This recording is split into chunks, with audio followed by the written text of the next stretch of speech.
বাড়িতে আসলে একটা খাবারের আবদার করে থাকি মায়ের কাছে, সেটা হলো খুদের ভাত আর পাটায় বেটে ভর্তা। তো মা তো এটা অনেক ভালো বানায়, তার জন্য এই আবদারটা করে থাকি। আর মাও জানে যে আমি আসলে এটা খাবো। আর আমরা বাসায় যে 4 প্রাণী থাকি তার 3 প্রাণী এইগুলা খেতে পছন্দ করে না খুব একটা বেশি। তো আমারই অনেক বেশি মজা লাগে, একার জন্য আর বানানো হয় না। তো বাড়িতে তো সবাই পছন্দ করে, একসাথে খেলে বেশ মজাই লাগে। মা হলো সবকিছু ভেজে দিচ্ছে আর কাকিমা হলো পাটায় বাটছে, মা আজকে বানাচ্ছে না। তো এখানে ছিল 3 রকমের ভর্তা, সেটা হলো দুধ কচুর পাতা, বাদাম আর হলো বিলাতি ধনিয়া পাতা যে আছে সেটা। বাদাম বাটাটা করেছে হলো শুকনা মরিচ দিয়ে, আর সবকিছু হবে হলো কাঁচা মরিচ দিয়ে সবকিছু ভেজে নিয়েছে। আর দিদি যে খুদের চাল এনেছিল সেটা দিয়ে খুদের ভাত হবে। আর এই খাবারটা আমার অনেক বেশি পছন্দ, আর আমরা বাড়ির সবাই বেশি পছন্দ করি।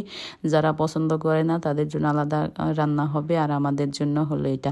তো এই যে এক এক করে সবকিছু বেটে নি, চারিদিকে ভাতও প্রায় হয়ে গেল। আর আমার হলো দেখা যায় যে শাক, লতা পাতা, কচু, ঘেঁচু, ভর্তা এই আইটেমগুলো বেশি পছন্দ। তো এই যে বানানো হচ্ছে এখানে, আর 3 রকমের ভর্তায় বানানো রেডি। এখন হলো খেয়ে নিব।